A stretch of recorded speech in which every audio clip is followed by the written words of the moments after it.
In the third worksheet, I'll teach you how to find area of a parallelogram and a rhombus. देखो parallelogram इस shape को बोलते हैं जहां पर दोनों pair of opposite sides parallel होता है लेकिन और अपोजिट एंगल्स इक्वल होता है। तो रेक्टेंगल और पैरालेलोग्राम में क्या डिफरेंस हुआ? रेक्टेंगल में भी तो अपोजिट एंगल सारा अपोजिट साइड्स पैरेलल हो रहा था, लेकिन रेक्टेंगल में हर एक एंगल 90 डिग्री होता है और पैरालेलोग्राम में ऐसा नहीं होता है। So this is a parallelogram and this is a rhombus. ये जो डायमंड शेप का होता है, तो रोम्बस में होता है कि चारों साइड इक्वल है और अपोजिट साइड्स पैरेलल है। So a rhombus is also a parallelogram. Now इन दोनों का तो फॉर्मूला फिर सेम हो सकता है। एरिया का फॉर्मूला होता है base into height. Suppose parallelogram का ये बेस कंसिडर कर रहे हैं, तो हाइट कौन सा होगा? इसके ऊपर जो ऑल्टीट्यूड रहेगा। फिर अगर हम लोग ये वाला बेस ले रहे हैं तो इसके ऊपर जो ऑल्टीट्यूड रहेगा इस तरह से, तब वो ऑल्टीट्यूड हम लोग काउंट करेंगे। सो एरिया का सिंपल फॉर्मूला है base into height. Worksheet solve करते वक्त ये ध्यान में रखना है कि सारा यूनिट्स सेम होना चाहिए। तो वर्कशीट 3 का फर्स्ट क्वेश्चन में सिंपली बोल दिया है कि one side of a parallelogram is 14 centimetre. So base of a parallelogram, parallelogram को इस तरह से भी लिखा जाता है, तुम लोग मत लिखना लेकिन। So base of a parallelogram equals to 14 centimeter. इसका मतलब इस तरह से एक है जो 14 सेंटीमीटर बेस है। फिर बोला है distance from its opposite side. Opposite side मतलब इससे इसका डिस्टेंस, तो हाइट ही हो गया ना, वो है 16.5। तो यहाँ लिख देंगे हाइट या फिर ऑल्टीट्यूड, एक ही बात है। तो height of the parallelogram equals to 16.5। Therefore area क्या होगा? बी इंटू एच, मतलब 14 इंटू 16.5 सेंटीमीटर स्क्वायर। कैलकुलेट कर लेना। सेकेंड क्वेश्चन भी सिंपल है। बेस दे दिया 135 डेसीमीटर एंड हाइट है 6 डेसीमीटर, बट एरिया निकालना है मीटर स्क्वायर में। तो दोनों यूनिट को मीटर में कन्वर्ट करना होगा। तो ये कन्वर्जन याद रखना, मीटर, डेसीमीटर, सेंटीमीटर। एक एक स्टेप नीचे आने के लिए इंटू 10 और ऊपर जाने के लिए डिवाइडेड बाई 10। तो अभी क्या करना है? डेसीमीटर से मीटर जाना है, मतलब एक स्टेप ऊपर जाना है, तो डिवाइडेड बाई 10 करेंगे। तो 135 बाई 10 मतलब 13.5 मीटर, और 6 बाई 10 को लिख सकते हैं 0.6 मीटर। तो एरिया क्या होगा? 13.5 इंटू 0.6 मीटर स्क्वायर। ये होगा 810। दो प्लेस पे डेसिमल, तो ऐसे पुट कर देंगे। फिर थर्ड क्वेश्चन खुद से करना है। अच्छा, थर्ड क्वेश्चन में देखो स्टेटमेंट बस थोड़ा सा ट्विस्ट करके दिया। The altitude of a parallelogram corresponding to a base of length. तो इसका मतलब 15 सेंटीमीटर क्या है? बेस, क्योंकि लिखा है base of length is 18 centimetre. तो ये इज किसके लिए यूज हुआ है? सेंटेंस के स्टार्टिंग में ऑल्टीट्यूड था, तो वो ऑल्टीट्यूड के लिए यूज हुआ है। तो इसका मतलब इस बार बेस दे दिया 15 सेंटीमीटर, ऑल्टीट्यूड दे दिया 18 सेंटीमीटर। तो एरिया निकालना है। क्वेश्चन नंबर 4 में हाइट ऑफ अ पैरालेलोग्राम दिया है 3 डेसीमीटर और एरिया है 240 सेंटीमीटर स्क्वायर।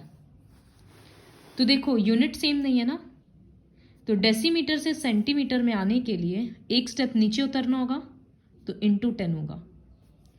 इसका मतलब ये हो जाएगा 30 सेंटीमीटर। अब एरिया के बदले उसका फॉर्मूला लिखेंगे base into height equals to 240।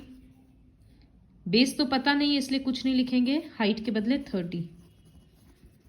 तो नेक्स्ट स्टेप में क्या होगा? 30 नीचे जाएगा, तो बेस इक्वल्स टू 240/30 8 सेंटीमीटर। इस तरह से क्वेश्चन करेंगे। फिफ्थ क्वेश्चन है कि रोम्बस दे दिया और एक साइड दे दिया। तो रोम्बस ऐसे डायमंड का शेप है ना, इसको हम लोग पैरेललोग्राम के शेप में भी ड्रॉ कर सकते हैं। चारों साइड इक्वल ऐसे भी होता है। तो बेस दे दिया, ऑल्टीट्यूड दे दिया, लेकिन यूनिट सेम नहीं है। तो पहले यूनिट को सेम करना, फिर एरिया निकालना। फिफ्थ क्वेश्चन भी खुद से करना है, सॉरी फिफ्थ एंड सिक्स्थ दोनों। सेवेंथ क्वेश्चन है कि height of a parallelogram is 1/3 of its base. तो इस तरह का क्वेश्चन में क्या करते हैं, जो पीछे रहता है उसको x लेते हैं। तो let the base of parallelogram be x। So let the base of parallelogram be x। तो हाइट कितना होगा, 1/3 है उसका, मतलब x/3। तो हम लोगों के अकॉर्डिंग एरिया क्या होगा, area equals to b into h, मतलब x into x/3। But area का तो ऑलरेडी नंबर पता है 108। तो ये एक लीनियर इक्वेशन बन गया। ये हो गया 108 equals to base into height. तो यहाँ क्या होगा, x इंटू एक्स, x²/3। फिर 3 ऊपर चला जाएगा, उसके साथ मल्टीप्लाई होगा तो 324 बन गया। पावर से 2 हटाने के लिए हम लोग जैसे पाइथागोरस थ्योरम में करते थे ना, नंबर का प्राइम फैक्टराइजेशन, वही करना होगा।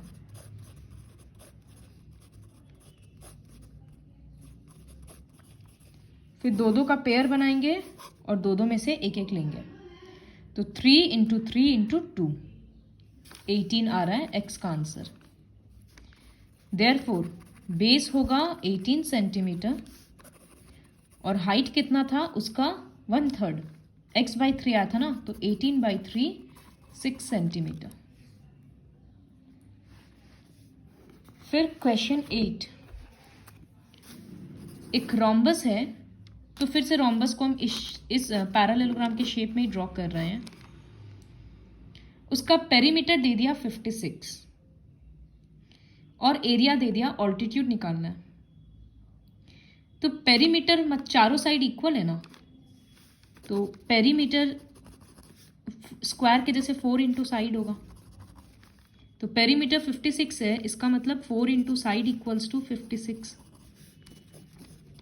तो यहाँ से साइड क्या होगा, 56/4, 14 सेंटीमीटर। साइड निकल गया। एरिया ऑफ रोम्बस दिया हुआ है 119 सेंटीमीटर स्क्वायर। तो एरिया के बदले हम लिखेंगे side into height, base into height भी लिख सकते हैं। तो साइड के बदले 14, हाइट पता नहीं h, नेक्स्ट स्टेप में 14 नीचे जाएगा, h का आंसर डेसिमल में आएगा। फिर क्वेश्चन नंबर 9, एक पैरेललोग्राम है जिसका एक साइड 50 सेंटीमीटर है और उसका कॉरस्पॉन्डिंग हाइट 8 सेंटीमीटर है।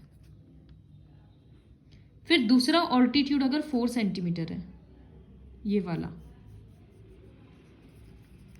तो दूसरा वाला हाइट कितना होगा, दूसरा वाला बेस, सॉरी। तो जब एक बेस और एक हाइट पता है तो हम लोग पैरेललोग्राम का एरिया निकाल सकते हैं ना। तो हम लिखेंगे one side of parallelogram equals to 50 centimeter and corresponding altitude या corresponding height equals to 8 centimeter.